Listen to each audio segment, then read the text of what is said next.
My name is Nicholas Ngige. My name is Sebastian. I am Panavi. I'm Grace Maringanga. I'm Ruth. Diane Stevenson. Jen Magadi. Samuel Kadewa. Christina Vivid. Safi Uizeye. Jaja Uizeye. Agatha Kinethia. Faiza. Dr. John Mwangi. My name is DeAndrea Weeks, and I am with Virginia for Africa. I am with Vitendo for Africa. I am with Vitendo for Africa. And I am with Vitendo for Africa. I am with I'm with I am with I am with Vitendo for Africa.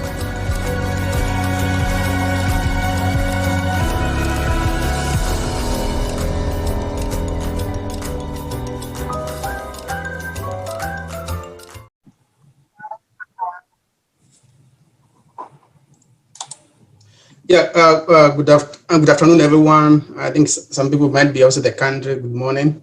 My name is Joshua Muia, and I'm a professor of biochemist at Oklahoma State University Center for Health Sciences in Tulsa. And my co-presenter today is my spouse, Jacinta Mutambuki, also a PhD is a state professor of chemist at Oklahoma State University in Stillwater. Part of this event is brought to you by the Western Michigan University Alumni Association, and we were supposed to do it on Saturday when we had a WMU Alumni Day of Service. But it's not too late to come and share with the Vitendo for Africa group. And the thing is that we just, as a part of introduction, was that we wanted to talk about our journeys and our experiences and how we can able to motivate, especially the underrepresented students or people from minority populations. Because most times we tend to look ourselves as a group, but sometimes we don't see how as an individual we can contribute to the economy, to the well-being of this country and outside this country.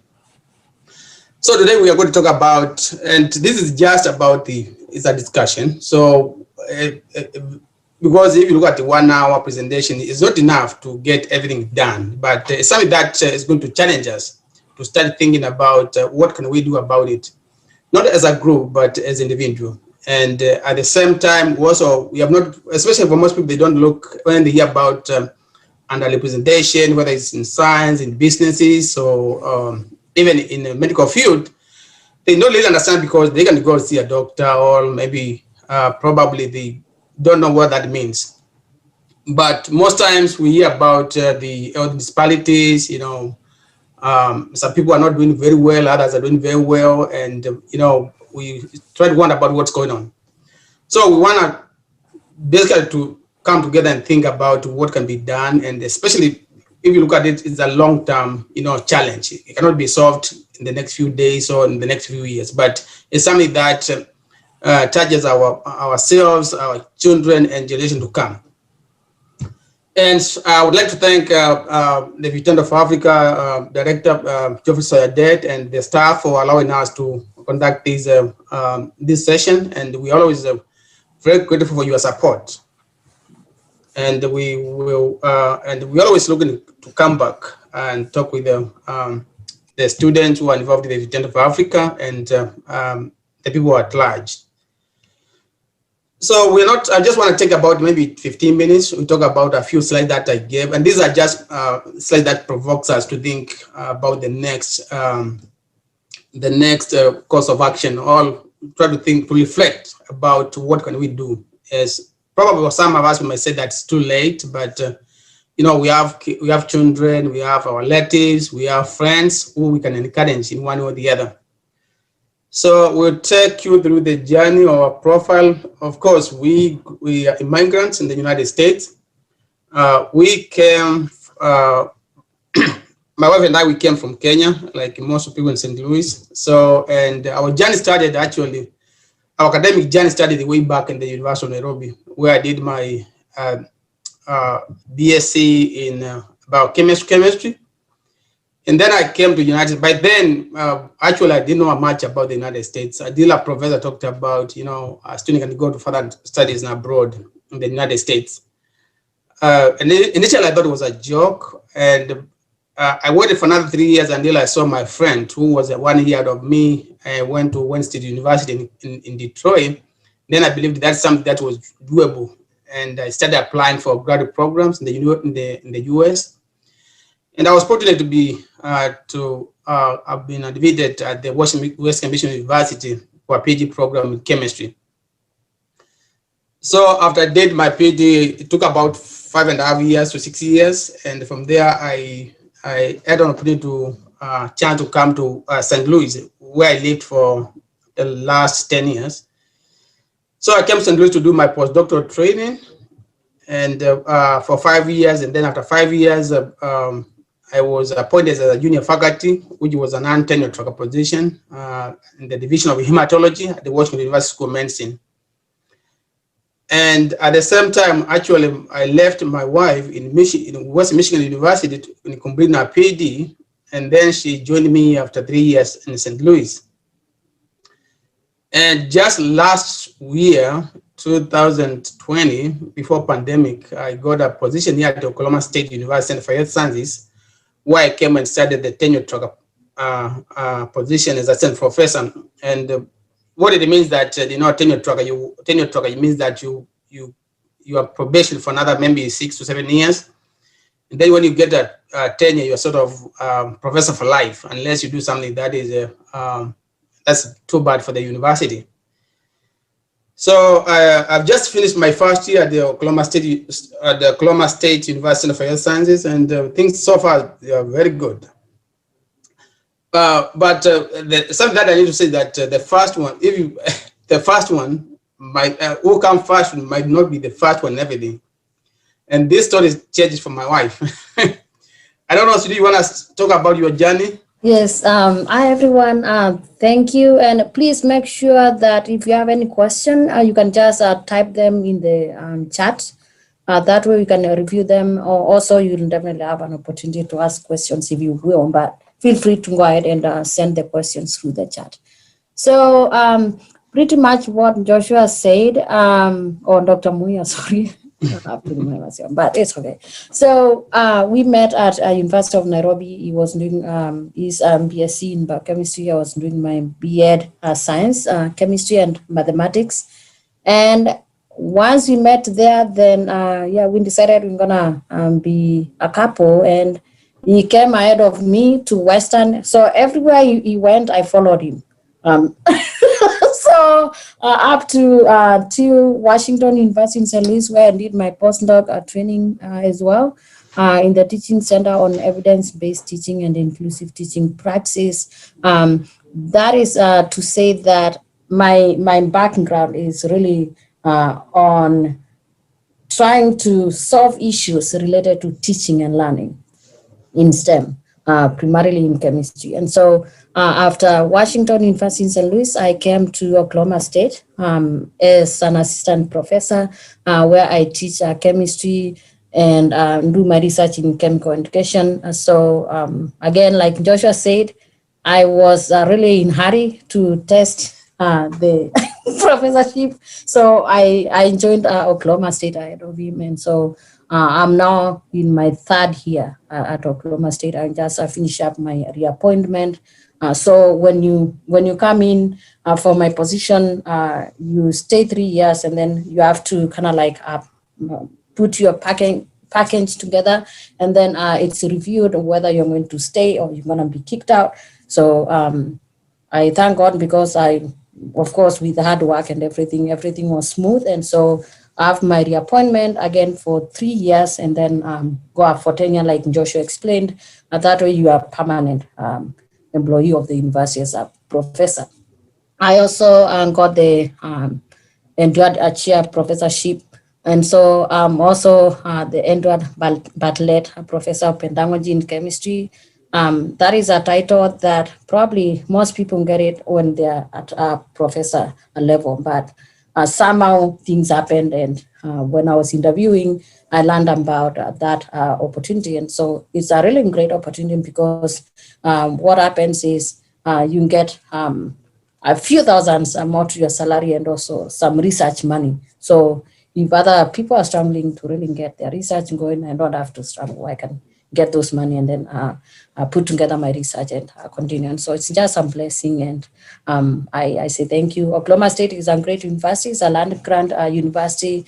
I think in terms of student population is probably the largest, but then it's second ranked in Oklahoma, the state of Oklahoma. And so we are here. Anytime you find yourself, please give us a phone call or email or text, and you can find us.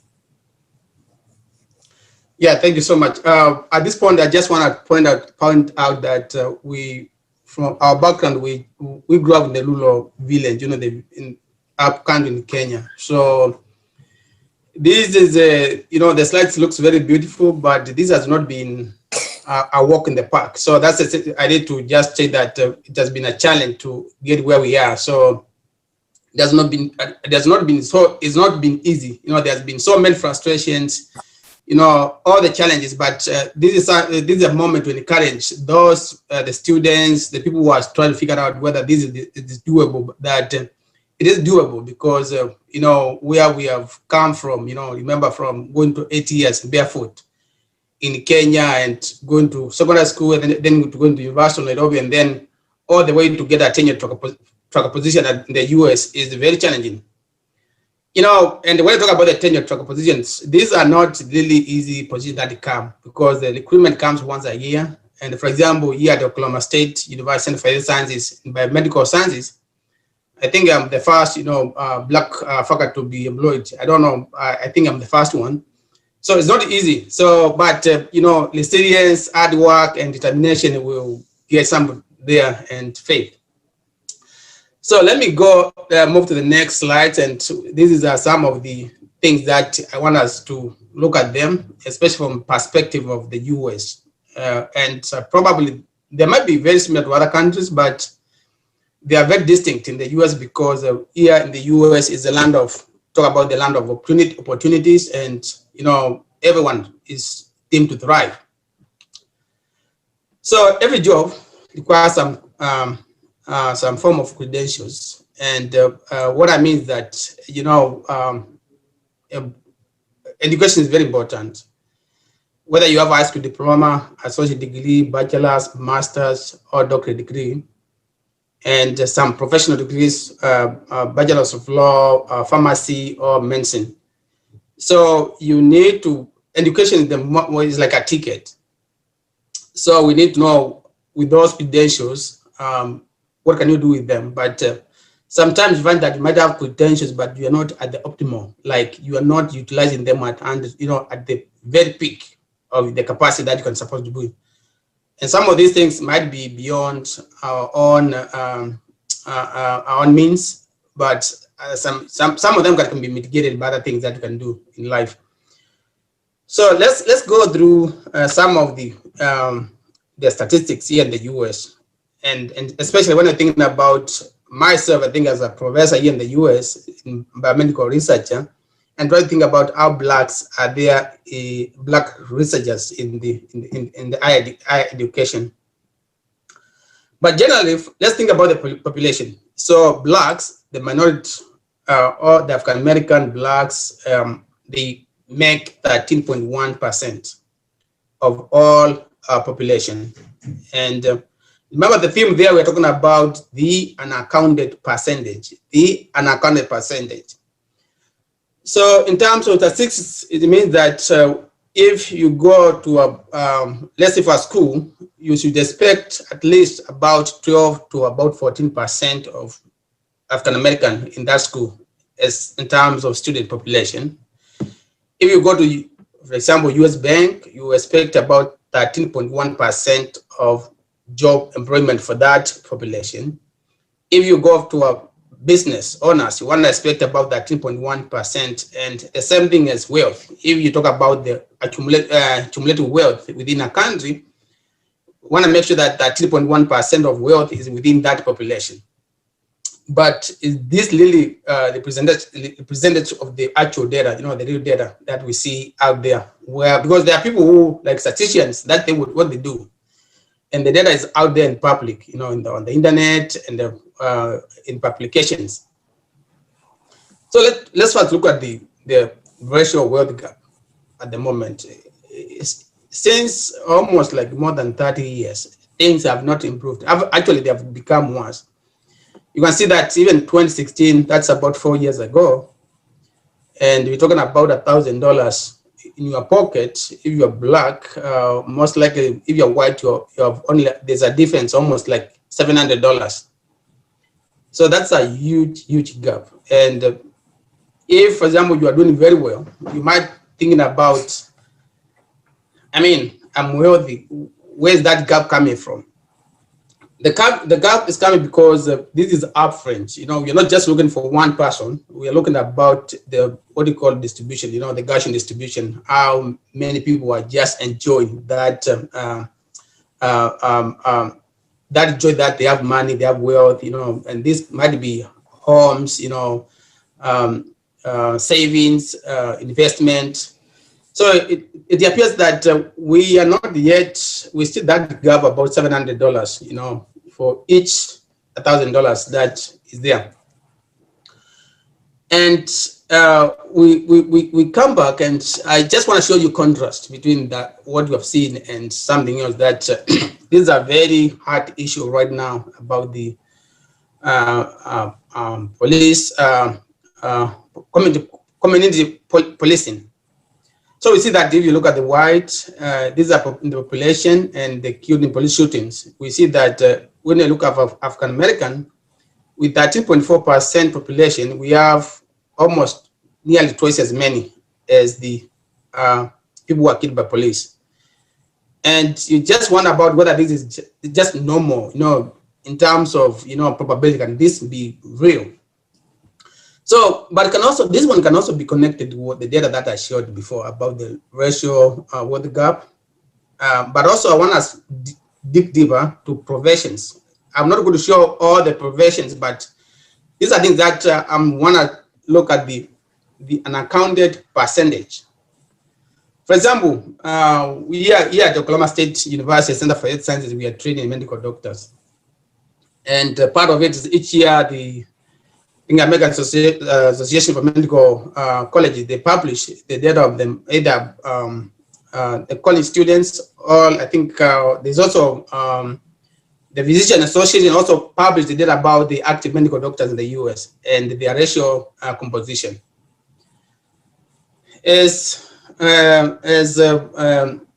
late as 2018, just 3 years ago, I should have got, even the data has not changed, even for 2020. There were only 5% of active medical doctors who were blacks. Look at the population, 13.1%. So we have about 80% of our medical doctors that are not here. We don't see them. They are not there. We just ask, where are they? So, and I think also part of the world is also missing here, because we are losing 8%. We have only 5%. And this also can be translated to health disparities, because sometimes, you know, like the trust that you want to go, sometimes you find that communities of color want to go to a physician who looks like them. Sometimes, you know, they have a trust, you know, they can able to talk about some of their, you know, their health issues. So, and also you look at the immigrants. I just want to put something else about the, you know, the jobs. So we come here, you know, for example, I know most of the, especially people who are associated with Vitendo are migrants. So actually, like in STEM field, we have more people are going in STEM, more than non-STEM occupations. And sometimes why you see this dynamics is because for the fully born, because they get more, they have more benefits. You know, they earn more when they do STEM than just going to non-STEM occupations. So the thing is, are we really looking forward? Are we training our kids, our relatives, looking forward for STEM field, or which the areas where there's a job growth, rather than just try to say we can want to take whatever is available? So I just gave you through about this to those data and those data actually summarize everything in terms of the inequality, equity, diversity, and gives you snapshot, no matter what, whether you take any statistic from any sector, whether it's in education, whether it's businesses, you see that trend where that 13.1% of blacks population disappears in all in all parameters, whether we talk about the medical profession, talk about the businesses, or we talk about even biomedical research, or you go out to the private sector. So the question that we want to just move ahead is like we want to talk about is and also ourselves to discuss is about what are the pillars of success? Why is it that we have this percentage that cannot be accounted for? And we know that the people should be there. I mean, it should be representative. Because if it's 13.1, if it was like 12% in everything, it will be okay, or even 13. But what's going on now? So I've talked about we have education, and I think we, as immigrants, for example, we do very well in education. But in the US also, you find that education is not enough sometimes. I mean, it does, it can put the food on the table and most things. But there's also what we call mobility. Like as you work many years, there's that moving from just being the beginner to somewhere where you can make a decision. So I think that we talk about the network, plan, purpose, faith, and determination. And especially for most minorities, there's what we call, we lack what we call role models, the people who can able to help us, understand what's ahead of us, how to plan ahead. And for example, we talk about the people who want to be medical doctors. And as students has been all the way primary talking about, I want to be a doctor, you go through the college. And then when you come to college, then almost you talk about, now you start thinking about go to medical school just when you think about a year to the plan, like MCAT.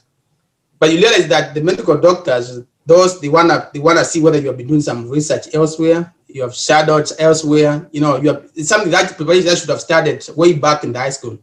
So these are things that we don't really talk. We wanna make sure that our kids, our students are aware that if you wanna get to a profession or career or project, you wanna make sure that it starts from way back from high school or even middle school, not wait until you get the first degree and wait until that you feel like you don't decide until the last minute that you say, oh, I want to go to do this and that, especially when you want to do like professional degree courses. The other thing is about the network. Network is very important. I can attest that, when I went to Western Michigan University, it was a good school. And but in terms of the network, the network that really could have pushed me to the pinnacle of career, I think it was lacking. So it's not until I came to Washington University School of Medicine that I connected, and I found that the network was so extensive. It was so extensive that you can go to Europe and you find that people that they know people at Washington University and they are willing to help. Or if you want to say you want some mentorship, they will say, okay, I can help be a mentor. But these are things that we need to learn before that. In terms of the network, it's very vital because while in Kenya we talk about tribalism, or in Africa, here I think network is something that really, it's an unspoken word, but it does play a very big role in the job availability, opportunities and mobility. So I at this point, I think I'm done with my presentation. I just want to invite my Dr. Jacinta to come and say something, then we move to discussion. But I want to end up with this. The unaccounted percentage, it's only due, and I'm talking about the students, and I think this is a message that we as parents, we need to put out to our children, to our students, that it's only you who can do it, because when we have one student who wanted to go to medical school and failed to go, or decide, okay, it doesn't matter because I saw my friend went there or pursue the same career, I think that's what we call it, the uncounted percentage. We need to make sure that those opportunities, and I think they're there. That undiscounted percentage, for example, the medical profession, we have 8%, vacuum that need to be filled, and nobody else will do that except that ourselves. Yeah, thank you for the presentation. I think those numbers or the statistics really spoke to ourselves. Looking at the slide that you were presenting about the first one that was showing the population, so it's clear that, or probably most of you have seen that in the US by the year 2045, it seems like the groups that are now considered as minority will almost be the majority by then. And so it means that for our students who are in high school or entering college or are probably in college right now, by that time, you will be in your careers, right? Looking for careers. And the big question is, where will you be during that time? So mine is just to say that at this point, those who are in high school, in college, you definitely need to find what your passion is and what is your drive. Because if you have the passion and you have the drive, you can do whatever you want to do and become who you want to become. Okay. The question is thinking about what do I want to become? Not taking time. Unfortunately, for us, I think that was fortunate. For us back in Africa, you were tracked early. You knew what you wanted to go and do in college. Here in the US, what I'm finding out is most of my students, I teach general chemistry. That is a class, if you're going into STEM field, most of you will have to take that class, okay, or course. And I can guarantee you chemistry, general chemistry, is that one particular subject that stands between you and your career, okay? So you have to pass it so that you can pursue your STEM. Any university would put general chemistry as a prerequisite for your STEM major. Whether you're going to do pre-med or whatever, you have to take it and you have to pass it so that you can move forward. But also, what I'm noticing is that most students come to college without having made any decision about what they want to pursue or what their major is. And so I would say, don't wait till it's too late. I've seen students change majors, or they just drop out of STEM and join non-STEM because they are not decided. And you even ask them, okay, what do you want to do? And they just tell you, I'm not sure. I don't know what I want to become. Okay. So I would say you need to find what is your passion, what is it that you feel like you can do, even if you are so exhausted, because that passion will make you go through any challenging task within your subject area or within the program that you enroll in. The passion will make you stay late, even if you don't want to stay late, work on your homework and all those things, because it kind of like gives you some gratification. You do it and you feel like, yes, I've achieved what I wanted to achieve. So noticing or realizing what your passion is and your drive is, those are really important. Because I can tell you, you can decide, or your parents can tell you, I want you to be a doctor, I want you to be this, I want you to be this. But if you do not have the passion to do that, you'll never be happy. And at some point in your career or in your training, you'll probably realize this is not what I want to do. And you will definitely quit, which means that you've wasted a lot of years in something that you actually didn't even want to venture into in the first place. And so identifying what you want to become is important. I knew I wanted to become a teacher, high school teacher. My husband laughs me all the time, telling me that I would probably be somewhere in a high school in the village. He calls it me, because that's one close to my village. You'd probably just be carrying water on your back and, because I knew I have the passion to teach, and I love teaching, and I love doing research on teaching and learning. I can just like come up with my projects while sleeping. I don't have, that is what I'm talking about. Even when you have like struggles, this is my thing. I'm happy doing it. You want to do it no matter what. Whether you are sick, probably you'll get well just because you're doing it. That is what I'm talking about, passion. Let it not be that someone else there is pushing you to do something because either they know it's good, it pays well, it's a career that pays well, or your friends are doing it, so you can do it. But then you get into it and then you realize this is not what I was thinking. So identify that. If you don't know yet what you want to venture into, and definitely you can explore, you can begin to explore. The Ngungu right now, you guys, know how to use smartphone. I can tell you our almost 3-year-old son, he knows how to dictate Siri in our smartphone and his iPad and can say whatever they want to find. Our daughter just finds whatever she wants to with Siri. So just talk about, you can Google what are the occupations in STEM or what are well-paying occupations, and then try to see, are these things that probably I feel like I have the passion for, or I can do and all that. But those who are in college, I want to stress this. Please, work really hard. Nothing comes by really easily. You have to work for it. You have to put in the effort. And for those who are going to high school and still in college, I'll tell you this. This is what I tell my students, because I teach in general chemistry.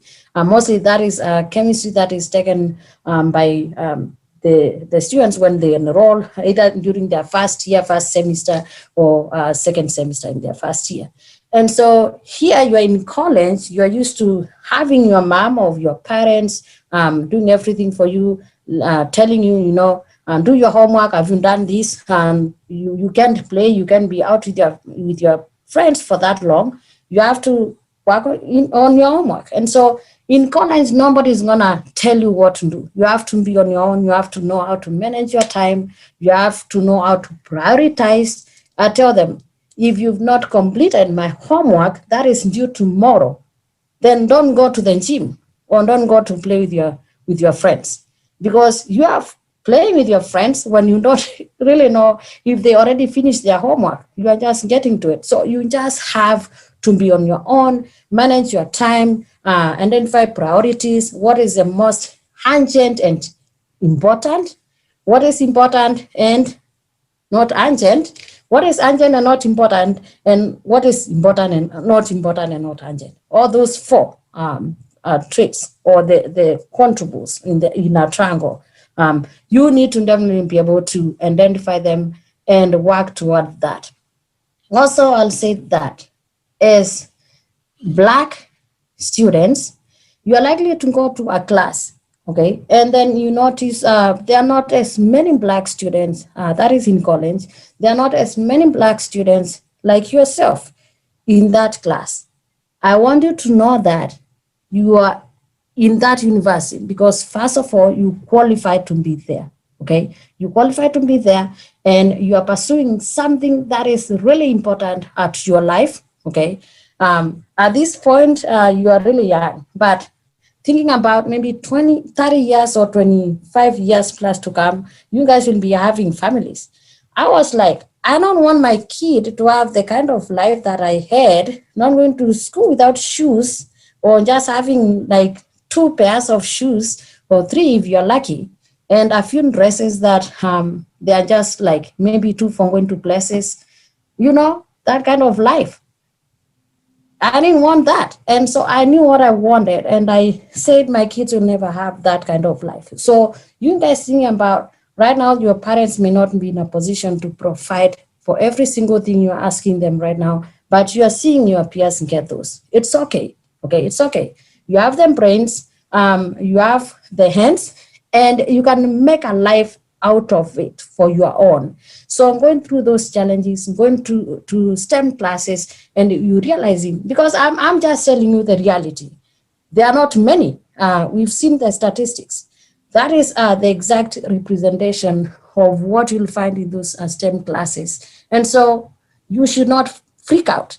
In fact, see it as an opportunity, because, you are representing so many other people, okay, who look like you, but they're not there at the moment. And so only you will be able to make a difference in that program. if you choose to progress.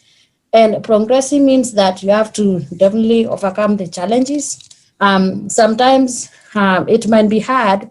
You go to students with the other students to classes. You might feel like you are isolated or alone. Okay, it's fine. You don't have to take that personal. Okay, you just need to know, well, I'm unique in my own ways, because here I am in this class, not many of us, but that should give you the motivation. But also be able to identify friends from other ethnic groups whom you can work together and find that support system. Talk to professors. Let me tell you, we are professors, but I surprise my students sometimes when I just get to talking to them. Some professors may not be really that approachable, like they will not either approach you, but then if you approach them and you go to office hours, you find that, oh, they are just human beings. We are human beings, okay? We are human beings. Just because you have titles doesn't mean that there has to be this big gap. No. I tell you, when I was in at the University of Nairobi, I know very well that I got a grade that was not mine. Either the professor misread the grade and gave me the wrong one, because like I was really good in chemistry, especially that particular subject. But I tell you, for 2 weeks, I cried. And I would go to the professor's door just to see if I can just talk to him, but there is no way I could have done it, because in Africa, there is again this gap. And when you're in Africa, you don't even know these professors are human beings like you. Same case here in the US. Okay. So if you feel you don't know anything, approach your professor, go to office hours, befriend your professor in a good way. And be that student who always is thirsty to ask for knowledge. Okay. What you're struggling with, I can't figure out this.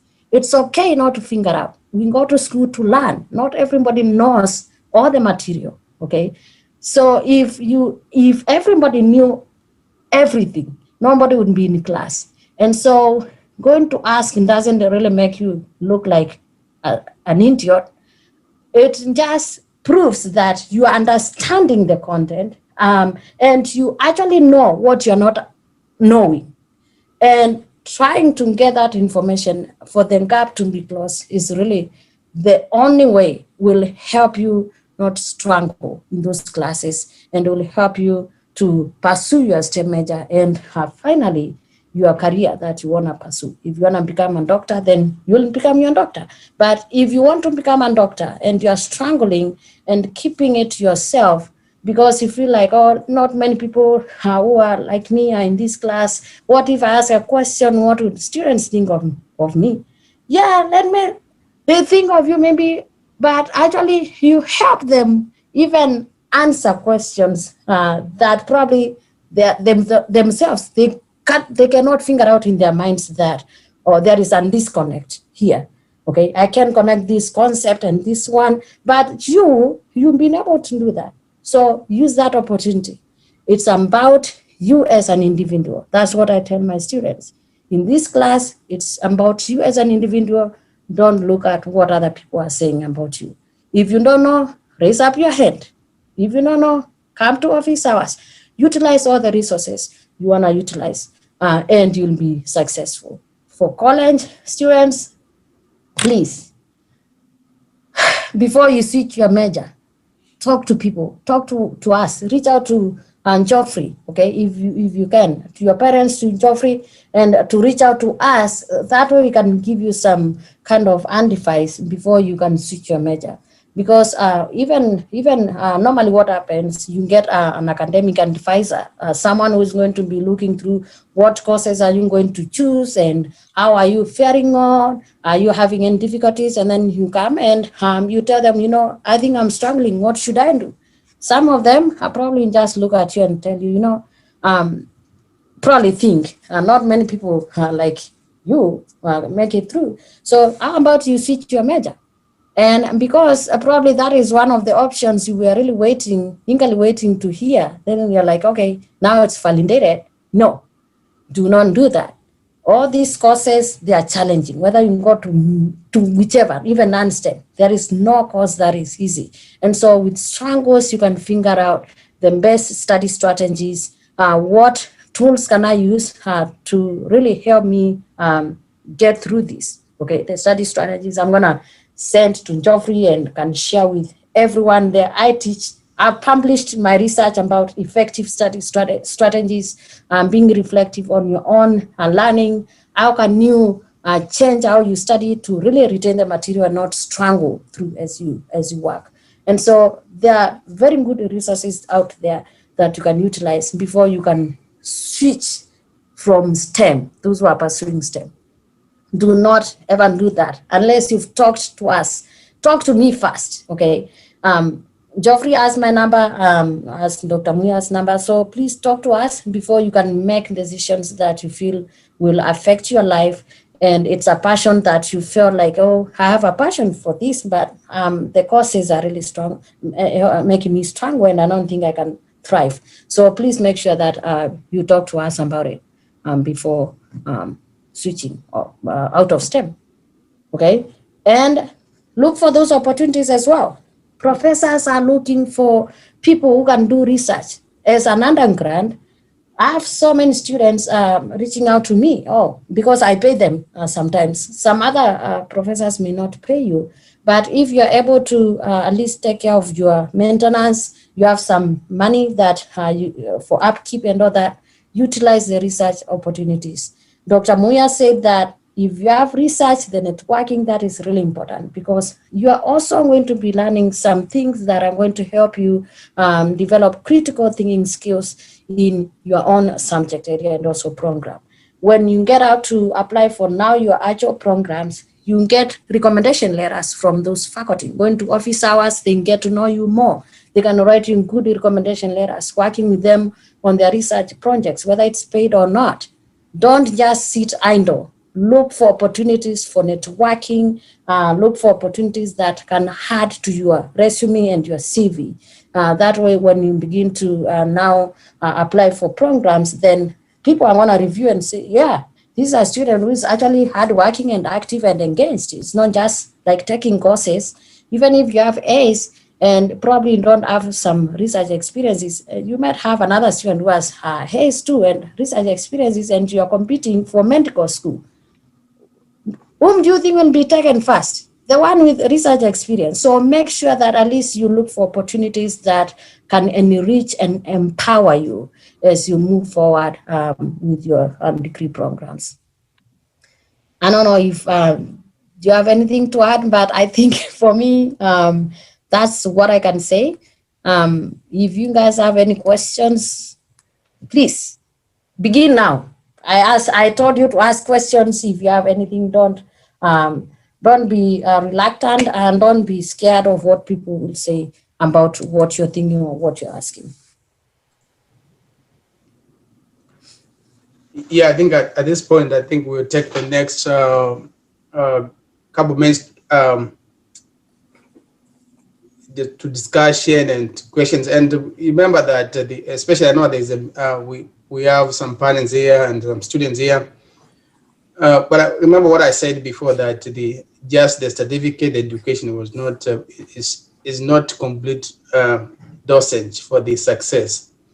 They are more than that, and we've talked about the having a plan, resilience, faith, determination, and knowing this is a journey. No, not something that you just wait for a few days and you see success. No, it's a long journey, full of ups and downs, frustrations, sometimes moments of laughter, some achievements, some rejects, and I think this is something that we need as a community of color, especially because we don't have many people out there who will always tell us nice things, because especially we are seen as there's what we call affirmative action. So most times if you go to a good school, and one of the things that I like to attend, and especially with students, that we are seeing from the last 20 years, we have seen that the students from especially this group, they're going to very nice schools, prestigious schools. I mean, it doesn't mean that if you got John Hopkins or Stanford, it means that you are going to do well than any person going to go to the University of Missouri, Columbia. But it does say something because some of these big schools is where people there, some of the big policies are being made, and we need people there to present us and talk about our, that we are there. We understand people on the table. So at this moment, I would like to invite questions, comments, suggestions, discussion from the participants. I think there is one question that says, how was your immigration journey? So can you answer that? Oh, okay, yeah. Yes, that's a. He tells me that mine has just been smooth because it was, yeah. So I'm like, God. So yeah, this is especially for the student, and also this does not touch. You might also have some relatives back in Kenya or back in Africa who want to come here, and and then you come as a student. If you want the diversity visa lottery, I think you are most luckiest person. Let's say that you're okay. So I came to the United States on F1 on December 29th, 2004. That's when I landed in Chicago from London. And that was F1 visa. And F1 visa, as a student, you are not allowed to work outside campus. So one of the best things that I had was that I had a teaching assistantship. So I'll teach the student, then I get my tuition waiver, and maybe it's, I think $700 a month. So from for five and a half years, I was on F1 visa. It's just a student visa. There's no benefit. You just have to, when you go outside, you go through immigration. You have to, by then you are given 2 years visa. I think 1 year or 2 year visa. So if you go outside, you have to renew. And after that, I went to after I got my PhD, I came to Washington University School of Medicine. And there I got I went between, when I came to Washington University, I got 1 year, what you call optional, practical, I think OPT, I think it's optional practical experience. Training. So OPT you get for a year. And that 1 year you should be working in something that related to what you studied. So I should not, and by then issue was that I should not have studied chemistry and I go and work in a restaurant. So if you did chemistry, you need to go to a place, work something that's very related to chemistry or biochemistry. So within that 1 year, Washington University was so generous. So instead of actually when I came there, they told me, okay, they asked me, are you on J1 visa? The J1 visa is whereby it's like sort of sponsored by the government. So the J1 visa, if you come the J1 visa, after you have to go back for another 2 years or you ask for waiver. So I told them, I was on F1 visa.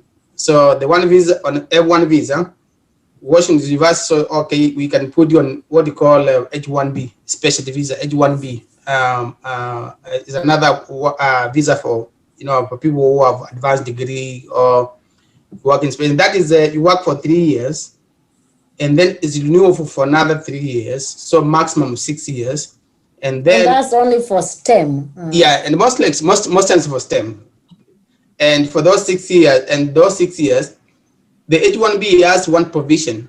It is that you have intention to migrate to the United States, so your employer can either petition you or you find a way to get in the system. But most of the schools, these are non-profit organizations, they don't really sponsor unless you get, for university to sponsor you for a green card, you have to be something like tenure track position, they can put you. But most of the non-tenure track position, they want actually petition for the green card.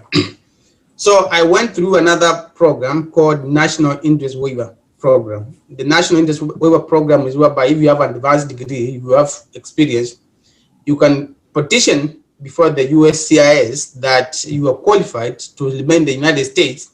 You can actually contribute to the economy without having to compete for the jobs with the people, the natives. But it's not a walk in the park. You for example, for my case, I think I had almost 100 items whereby you give them your CVs, your applications, and sometimes you have to look for a lawyer to do petition. And you find people around the world, maybe 10 people around the world famous who can attest that you are qualified for the NIW. And you want to go online and search for the NIW program. It's most of the people with advanced degrees, they go for that program. And then I went, it was good because mine, sometimes mine went very fast. For 4, I petitioned, I submitted everything, and within 4 months, it was approved for petition. Then I did adjustment of status.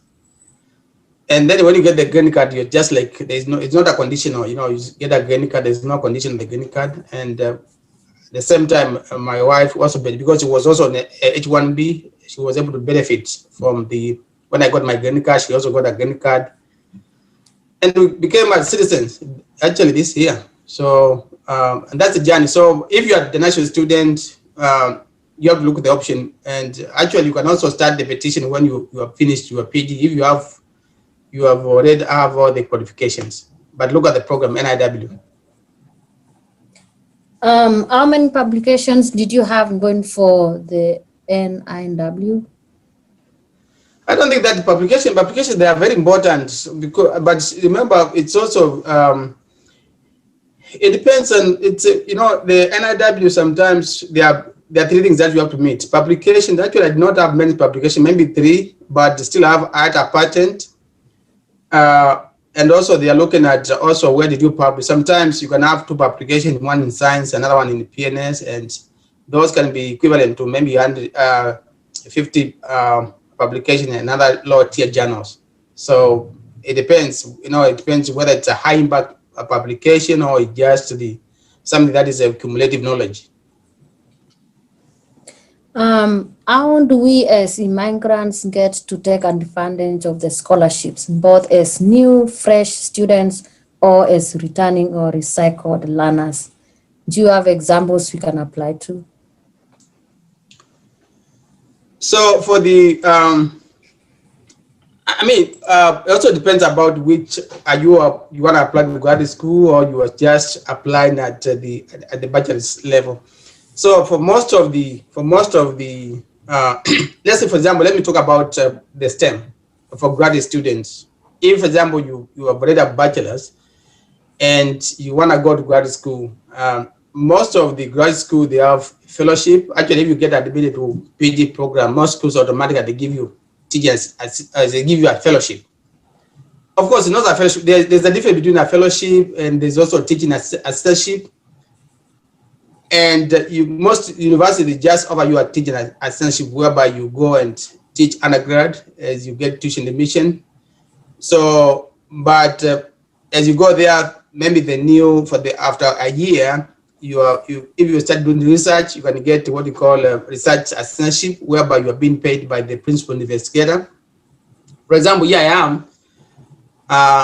So I got like $500,000 starter package, so that I can use that money to upgrade students or a postdoc. But also, as a grad student, you can also apply money directly from NIH, the National Institute of Health, or NSF. And those are very lucrative. They are very good, because if you get, there might be 3 years and they pay almost everything for yourself. So they don't have to worry about you amend that all your device and being, try to take control of your direction.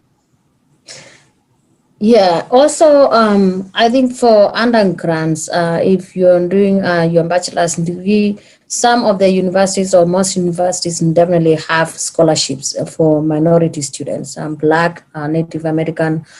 So you guys, you're Black, so probably I should just focus on that. And so it would be good to definitely inquire.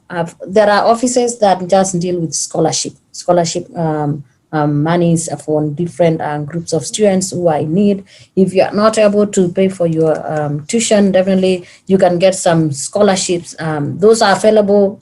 So I tell you, like here at OSU, Oklahoma State, we talk with the person who handles some of these monies, and it's like they have scholarships, but students are not applying. But students are not applying because they don't know if there are grants or scholarships. So the awareness about these opportunities. And so I would just say the first thing, you can just talk to the admission, inquire more about any scholarships that are available, ask for the scholarship officer for your school to go talk to them.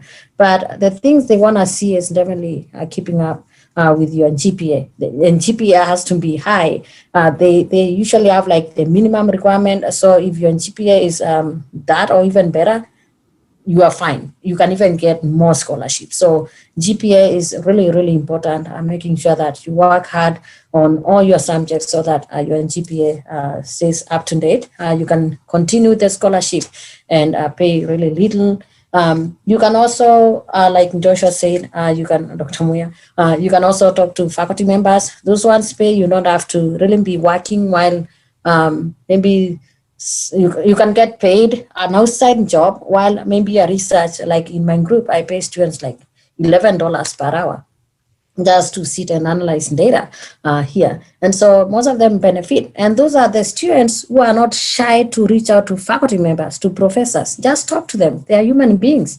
Tell them that anybody who's teaching you in their class, follow them. Ask them, are there research opportunities? I'm really looking for research and all that. Probably they'll even tell you, well, I pay undergrads this much. So you never know. So most students, when they realize that, it's like, ooh, this is even better than what I get paid for. And so it's even working to your advantage because you are seeking those opportunities. You can publish papers. By the time you graduate from your undergraduate degree, you have several papers. I have a student here who is working on a third paper. She's just an undergrad. And so from first year, she just came right in when she had from their peers that I was recruiting. And actually the peers no longer show up. But she came and she stuck with me. She gets paid every summer and during the fall, spring semesters. So those are opportunities that definitely you guys need to seek out. They are there, but only if you inquire about them or you take yourself to where those opportunities are. So please inquire about those. You'll get to hear more about that and even outside ones that you can apply. I need to add something here that actually it's very, many people, especially the student, they really underlook this one. And this is very important. And even the admission, even somebody going to Stanford or John Hopkins or even Stanford or Yale, there's something that the GPA 4.0 is good. But there's something very interesting. And I think we need to encourage our kids about the participating outside the class. You know, the students who are even coming here at Vitendo for Africa, you know, log in those hours and they present that they are working for the community. Mm-hmm. I think that's something because some of these scholarships comes with the caveat that they should award that money to people who are making difference in their societies. Mm-hmm. So they won't be able to send you because you have GPA of 4.0. They won't just want to give you that money. But if you have 4.0 and then you have this community service and things like that, they show that, oh, this is a person that the money was earmarked for. So let's encourage our children to be also very active on our communities and organizations, and because those also count when it comes to the rubrics that are being used to award these scholarships, even admission. So because now we are talking about what we call holistic evaluation of a candidate, that we are looking beyond just the paper. We want to see the background, how these students have really achieved, where they come from, and what are they doing? Are they making any change in their communities? So that's how I think, and even not only about the undergrad, even here they have come with the rubric to indicate that is this person making is he participating things outside the college? Mm. So let us encourage the kids that those activities outside, for example, what Geoffrey is the Vitendo for Africa, you know, those comes and that counts towards the rubric. Yeah, for high school, definitely anybody in high school, this is the time now to start engaging with the community. You can see Mr. Geoffrey there. He's doing a really fabulous job, and we are so proud. Like, so many students are going to heavy link schools. That is really just encouraging. So you guys, you've seen, is it, what is Grace and Sally and these other lady, is it Stephanie? All those, they've been engaging with the community in some ways. And so you guys reach out to them, see how they started, reach out to Geoffrey and just find those opportunities. They will earn you a lot of scholarships. Yeah, with the GPA, definitely. Yeah. So there's a question here, somebody is asking, if you're good in math, what career path can you look into apart from obviously accounting and teacher? Yeah, that's a very good question. You know, the math itself, actually the math, it's very, you know, math is like foundation of most of the careers. Huh? But I can tell you that there are some other careers that they are very hidden from the just average person on the streets. For example, I just talk about like bioinformatics. There is now something called biostatistics. And actually there are people who are doing math and they go to apply to medical school and they pursue medicine as a mathematician. Because, you know, when you talk about, and that's where we are missing, because when you talk about the genes, you know, the genome, that's all mathematics. They just want somebody who has a background in mathematics, and if you have background in mathematics, then you combine with biology. So now you can able to see how the genes interact in the environment. And they have come with other fields called bioinformatics, biostatistician. And actually, and I think this was a very good question, because I still regret why I never do math up to maybe to my PhD level, because I think I would really enjoy with the just kind of work that people would need from the mathematician. But the quick thing is, you need to come out, you need to make sure that you identify, you know, the opportunities. You need to have somebody, and that's what they talk about the network. You have the network, and actually they are fellowship of mathematicians. So you need to have the network to know what can you do apart from just accounting or being a teacher for maths. But there are so many other hidden opportunities. Even, you know, even this about computer things, all about mathematics. Yeah, statistics. Those, like when there are these statistics about elections and all those numbers are computed by mathematicians. So lots of opportunities. Also, like Dr. Muia said, it's really a good background for most of the STEM courses or programs. So like in chemistry, I tell you, most students who want to do pre-med, they just cannot do it because of math. They have like a weak math skills. And so in chemistry is a lot of quantitative problem solving, calculations and all those, but they only require basic math. So if you are good in math, you can combine with another science and discipline and get you to the next level where you want. So yes, if you are good in math, you can do really well in chemistry, and you can get into the medical school as well. So all our chemistry majors actually, once they are able to go through, all of them, 100% go to medical school.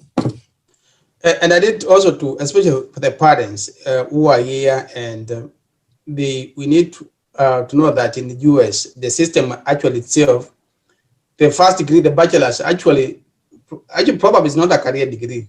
Probably just want to open you to the opportunities to see what can you, you know, broaden your mind and see what next can you do. Actually, the bachelor's too is like something that's a prerequisite to move now to start thinking about your future. You can just with the bachelor's, you can do whatever you want to do.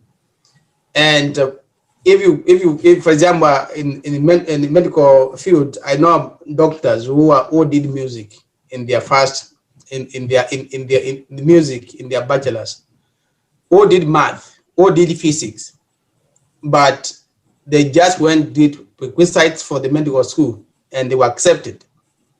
And that's when we talk about how America evaluates the candidates. It's more, it doesn't really look, it just look about the potential and the passionate, and can this person succeed? That's, I think, what that's really when it comes to try to look at the criteria.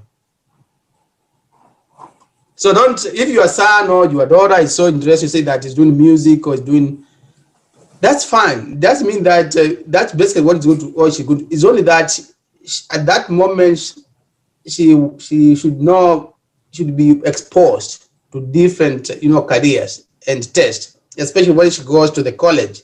That's why even when you're doing music, you can go and do some research. Think about whether that's. And actually, here at the medical school, I have a student who right now is a medical student. Is doing research in my laboratory this summer. And this student, before he joined the medical school, he had not even used a pipette. The one that you have to pipette things. He has not been biochemistry, and everything was strange. Like me, because he did something, I think, anesthesiology. Very different. But in a way, he got to medical school. So I think we should not be limited by our beliefs that if you do math or you do biology or you do physics, that you need to pursue something to do with the physics. No, all these things are embedded. Actually, that gives you the foundation of what is next.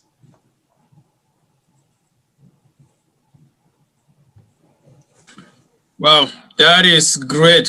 Thank you so much. I'm listening to this and I'm like, man, I should have had you guys when I was in the kindergarten, in the middle school. There is a lot of information that I'm listening here that I really feel like I hope that students who are listening will really pay attention to it and see if they can try to implement some of the tips. But I would think we can ask if anybody in the audience, we can open up our mic and you have your video, you can turn it on and ask your question, or you can pass maybe share comments that you think can be helpful to the audience.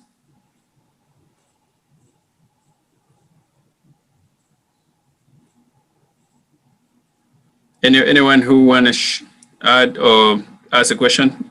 This is your opportunity for you.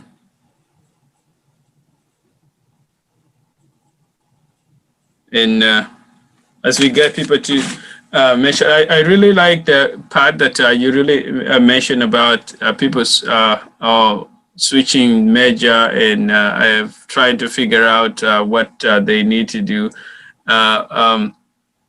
When you're switching, when you're making, choosing which career path to take.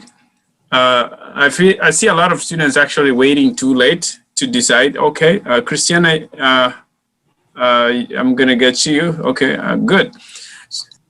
So people wait. Go ahead, Christiana. Oh, I didn't really have a question. I didn't have to say I really enjoyed this presentation, and I learned a lot from it about like switching majors and what major to decide, like which major to decide which you're gonna pick.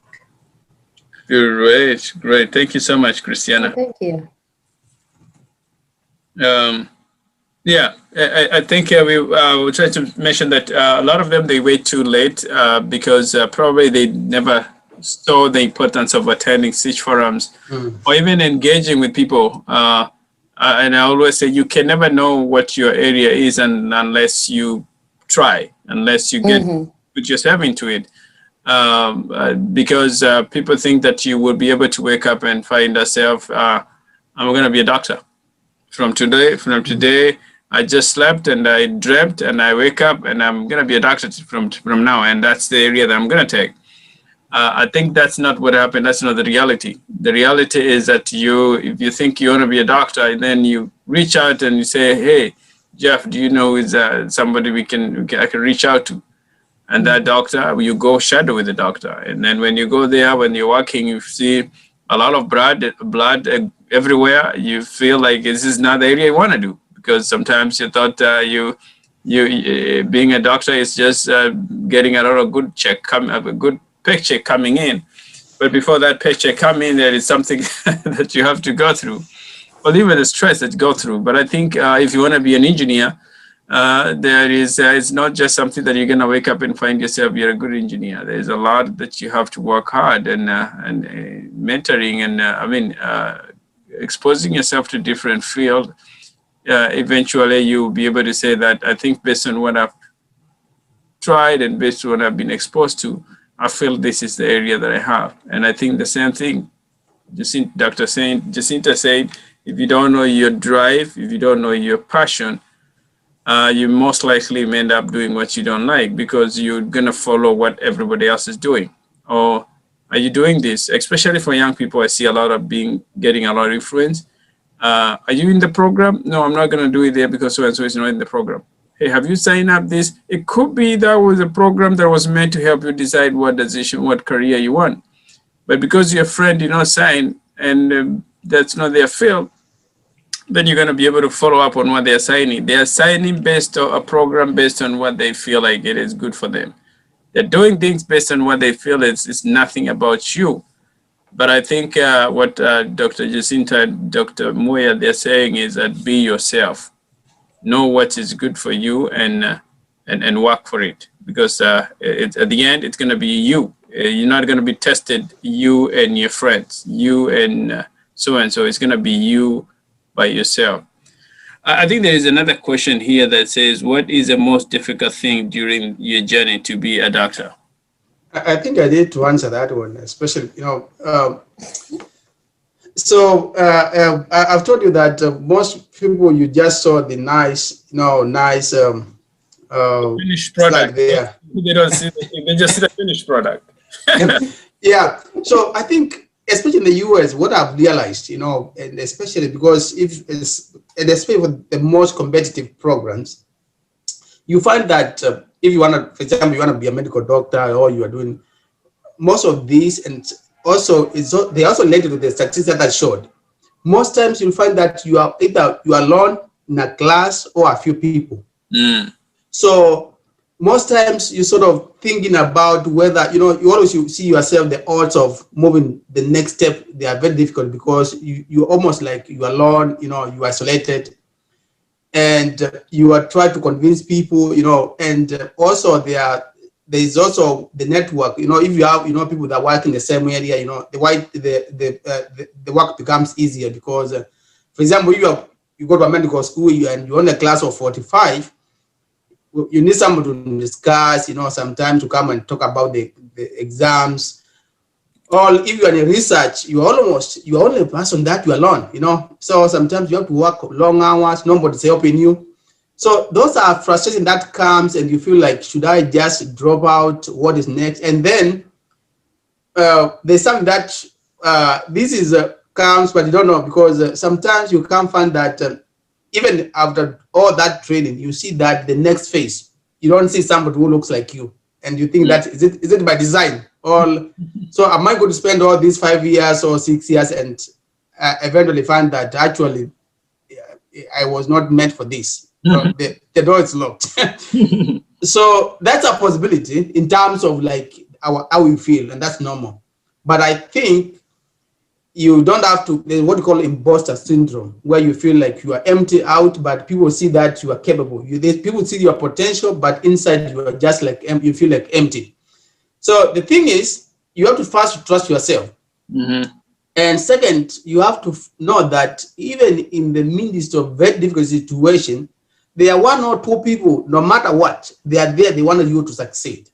You need to identify those people to, at least even if they're not near, but to be associated with those people. You feel like if things does not work out, I feel things like this is it, I can talk with that particular person, and I know that person is always willing to care for me. And basically, Jacinta and I, that's basically what has happened. I remember when Jacinta came here for the first time in the US, and she went to class. After a while, she came to the room crying and like, what's wrong? What's the matter? Like the professor just looked like talked down upon me, and I feel so bad about it. I thought, no, wait, relax. This is a journey, So you have to know that you have to identify in their situation. There are people, no matter what, there's somebody who is out there wanting to succeed. Because you have to ask yourself the first thing: why did you get there? Why did you get to that point? And it means that there's somebody who saw your potential. So don't start taking the doubts in your mind and then let them delay your mission.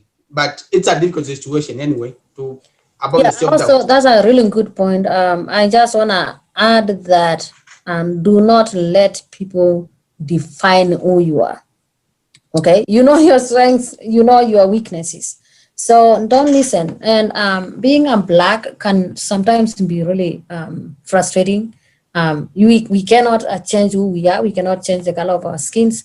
It's just what it is. But some people will just look at you and perceive you like you cannot accomplish anything. You are not capable. And those, those cues, I know, I mean, like the behaviors, how people just perceive you, how they can talk to you, how they react toward you. You can definitely get those signals. And some of them, they can just be like really blatant, that it might signify you are not capable. You cannot thrive in this given area. And so what are you supposed to do? So that has been there for years. In this country, it's obvious, it's there, we see it every day, but I don't want you guys to conform to it.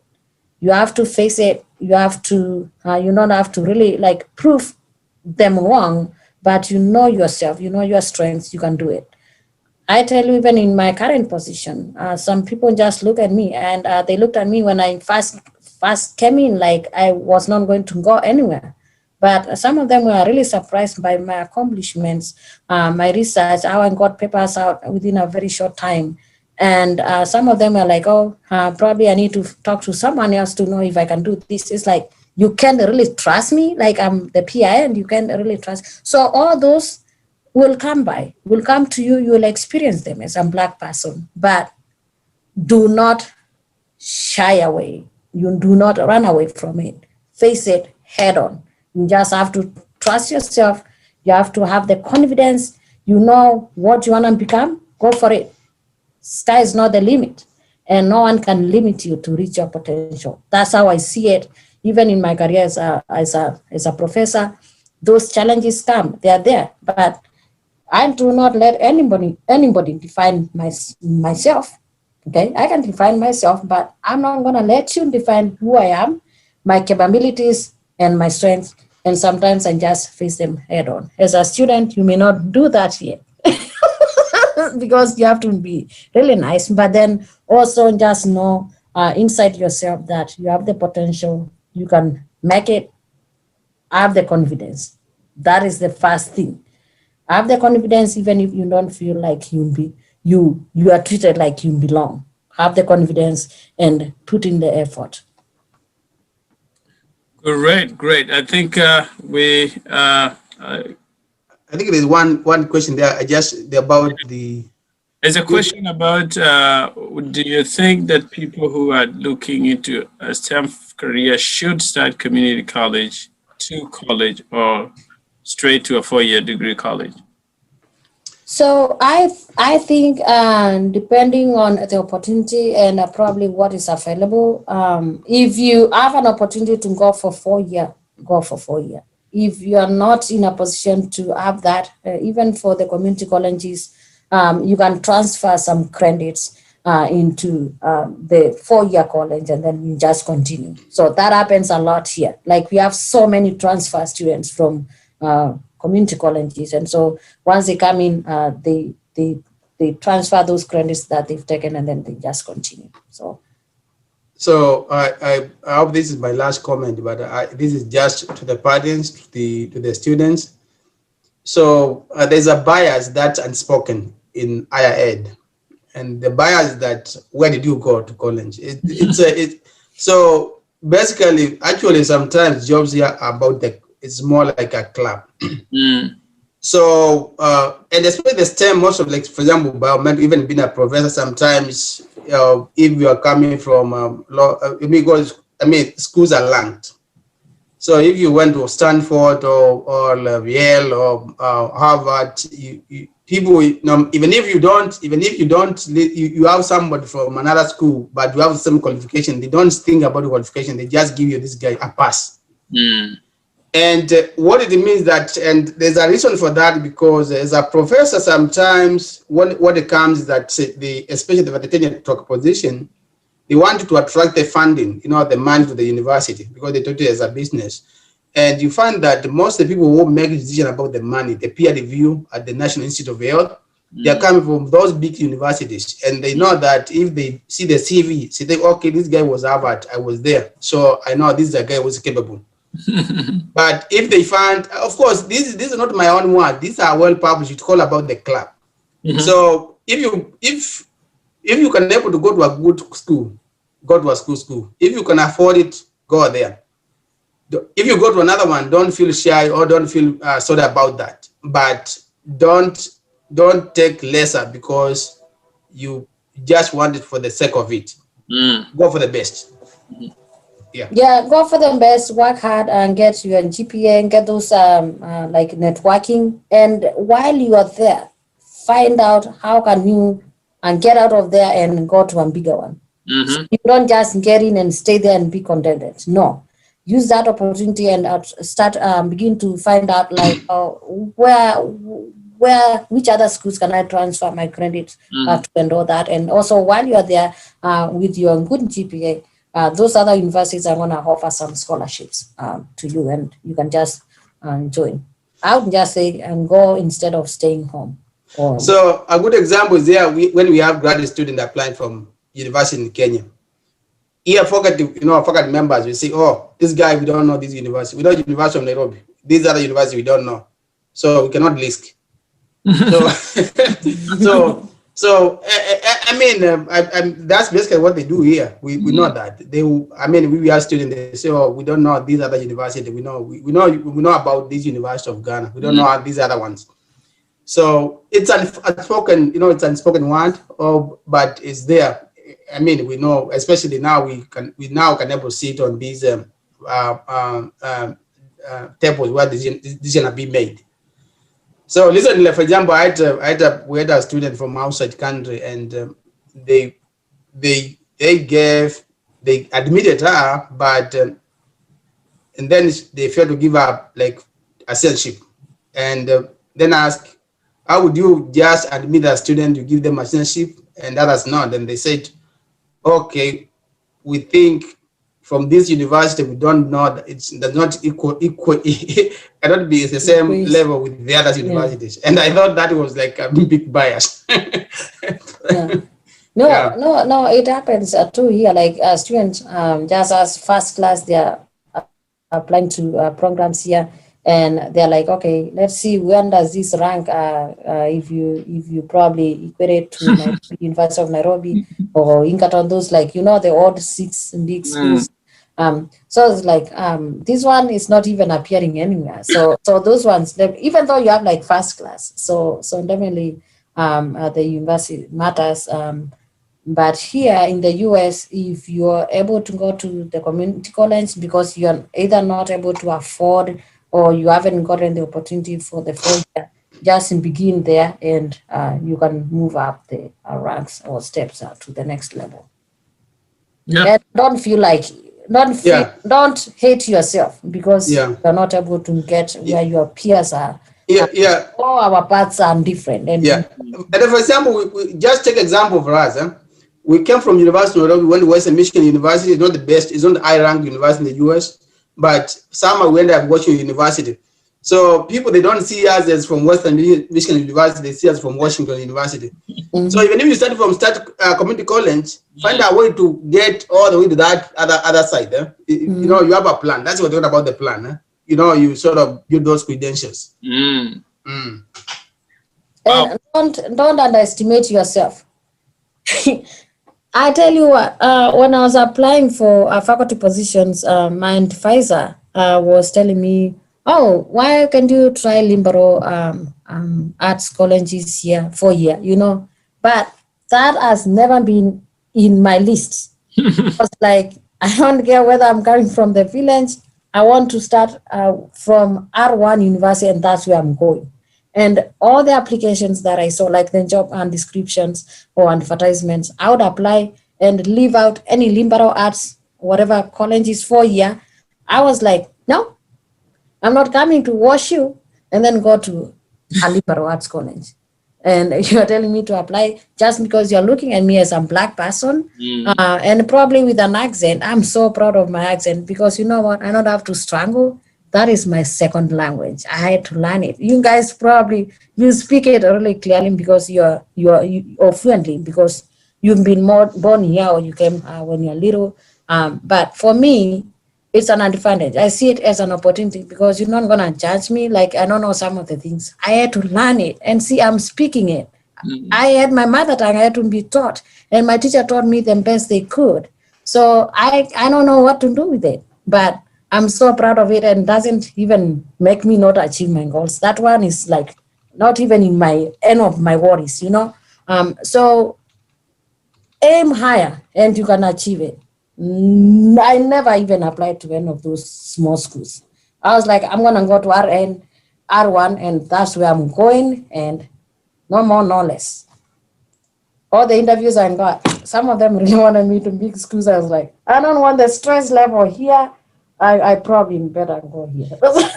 So yeah, don't limit yourself. Wow, I like that part. Really, that means that carries a lot of weight, actually. It's actually how you value yourself. If you value yourself where you belong, that's where you go. If you see yourself, your value is high, you'll be paid based on how your value is. If your value is at 10, you're going to be paid at 10. If you value yourself as 5, that's where you're going to get your price will be based on how you present your value is. And I like the part that you're able to talk about thinking about the college also, because one thing I know, and I for sure, even for the working the non-profit industry, is all about the network. You go to a college of University of Washington University, the people you meet there, most likely they will be able to connect you. I know so and so. We work with so and so, and I can connect you with so and so. The network is all about what you build. And I'm going to say this because that's one of the things that as we wrap it up, after going through that training and all that, what I've seen also is that I built a lot of network that have also helped to reach out to our young people. The only thing that I feel like, and I feel so bad because some of the young people, they don't, when you present those opportunities, they just think it's just, things just happen. But they don't know it's a network that you have built. And somebody has actually put a name. I want you to give me 3 students from your program, and I'm going to give them a connection to 1, 2, 3. So that person is putting his or her name, hoping that the people who will come in will be able to finish the project, who will be able to go through the program and benefit. But when you present this opportunity to some people, they think, oh, it's not that important. And maybe they don't finish the program. Maybe they don't even get into the program.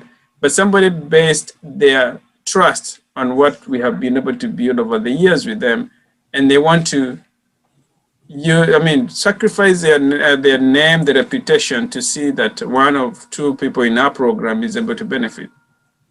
So take advantage of those opportunities when they come. The network is key.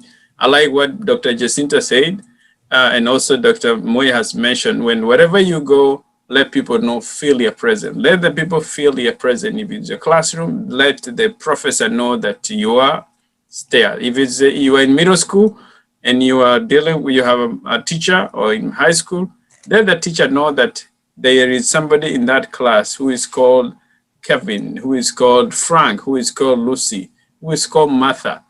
Whatever it is, let them know. Because what I know is when it comes to opportunity, recommendations, the teacher will also give recommendation based on how you relate, based on how they have seen you and they have seen your potential. So getting them to know and building those reputation, it's important.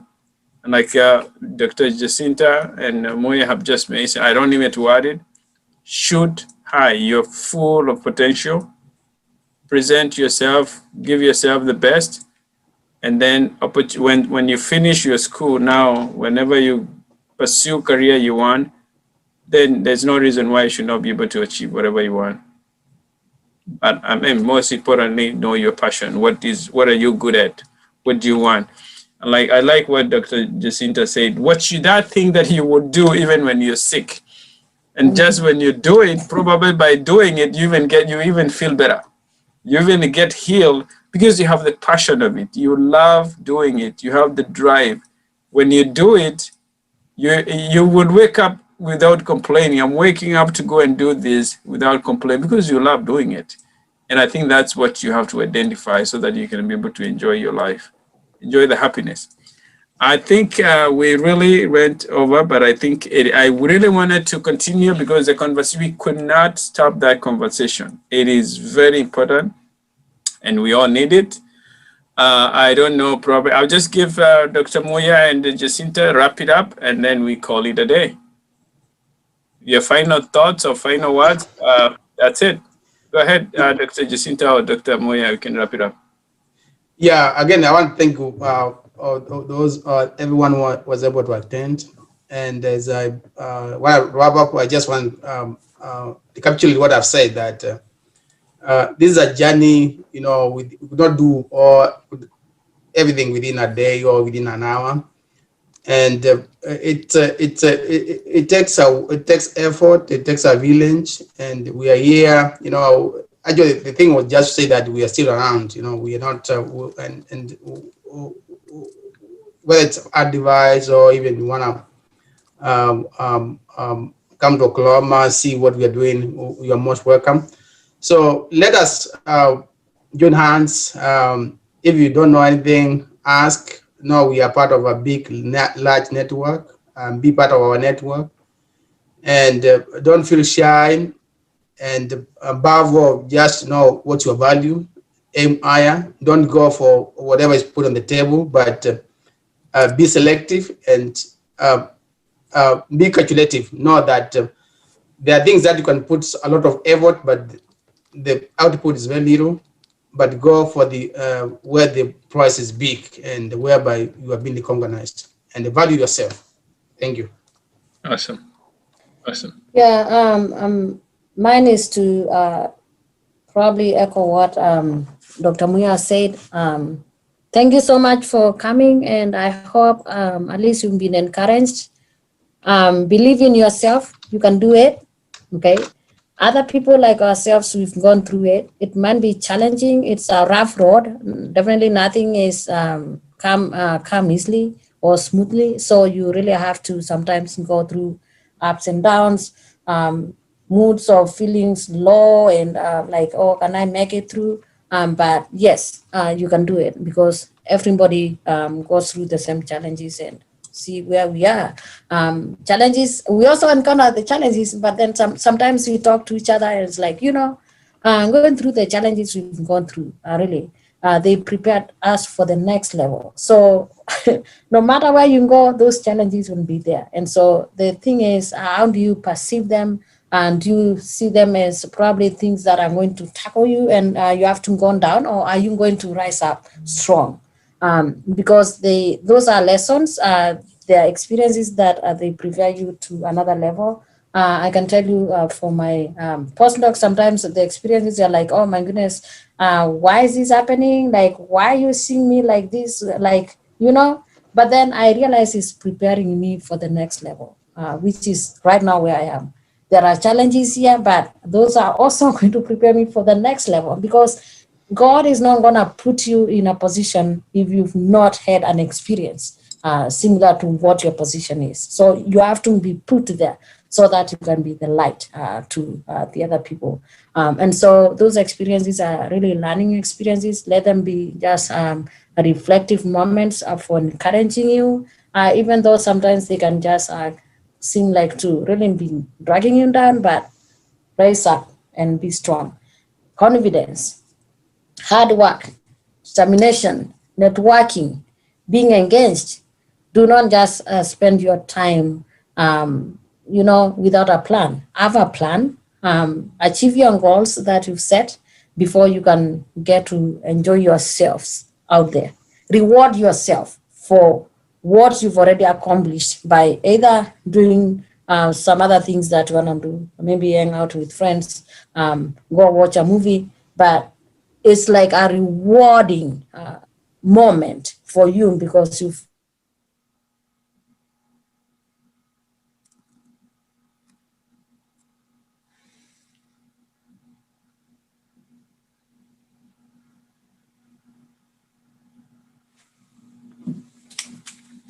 we are human beings. We want everybody to be successful. We want as many of you to be successful, and at least everybody to be successful. And that way our community can also be strong. Because I know if there is someone there who is strong, then if my daughter wants to do something, you guys, you'll be their mentors, right? I'm doing this right now, but she'll need someone else to mentor her. She may not listen to me because probably my career path is different, but you guys will probably be in a career path that she associates with, or my son. And so you can also mentor them. And that way our community is stronger together. So believe in yourself, work hard, and reach out with questions. Great. Thank you so much. I appreciate everyone. Thank you, Dr. Jacinta. Thank you, Dr. Muia. I think you are one of the greater resources that we have in St. Louis. Even if we are out of St. Louis, I really appreciate that even after leaving, you still want to share your time and resources and expertise to our community. I really humbled by your kindness and your generosity to be able to see the success of our community, and even the support. I always see when we're sharing the text, the first people to comment and to congratulate our people is actually you guys, and it means a lot. It means a lot even as they read those messages. And like you said, we all need support system. We all need even as students and even as parents, we all need those support system, and you guys have been able to provide that support system in a big way. We hope that we can be able to have more people like you, so that we can have more list of the people that we can always reach out and call upon when we need, or when our people need some mentors. Other than that, I would say thank you so much. I think they have shared the information on the contacts there on the chat. They are very generous. Their email, their phone number. That means they are offering to offer their time to be able to reach out. You can reach out to any time that you need or you have a question.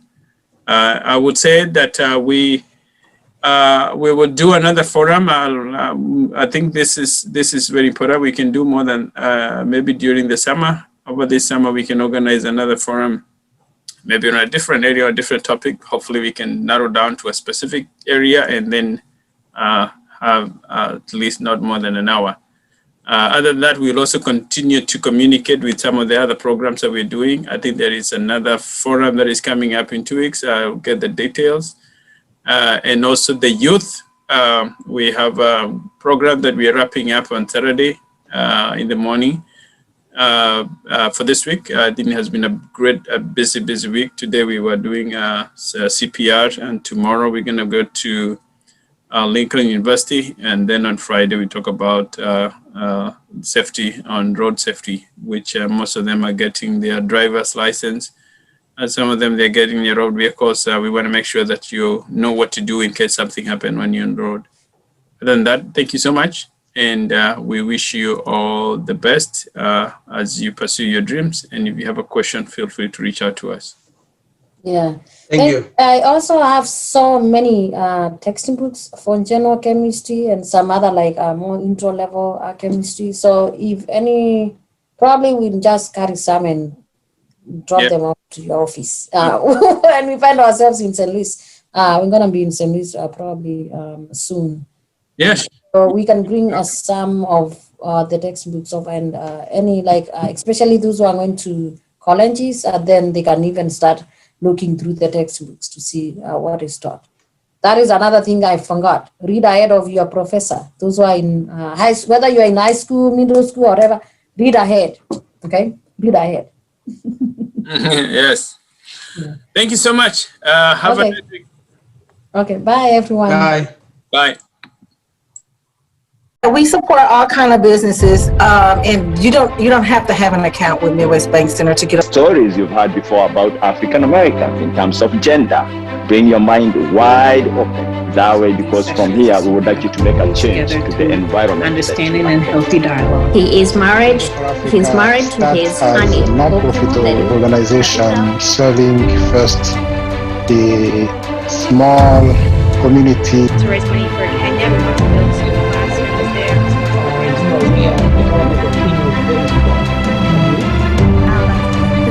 is one of those spaces that thrives on problem solving, and there's so many address some of the economic disparities between the African community and the broader St. Louis community. For Africa is here for you. They want to help you do this. And so you have that immigrants on the resources available for entrepreneurs and business owners. I was the one who came here during winter. I almost cried in this house with the little one. But when I called, I remember when I called someone on average per year from 75 countries. There's something a company wants this bot to be able to do. American, I say, what is your last name? That is a reminder all the time. He is not so American as he thinks. The last name. So I can definitely assist with those resources, and we want to find a way how we can be able to connect those two. Those who are looking for information and those who have that information, we want to bring them together. That the persistence and the drive that I've seen. And I grew up in the late 40s, early 50s. And at that time, the polite term and other persons of African ancestry. Should we talk about economics? I mean, I love this idea of why aren't we as African Americans take something from this meeting and go and do something about it.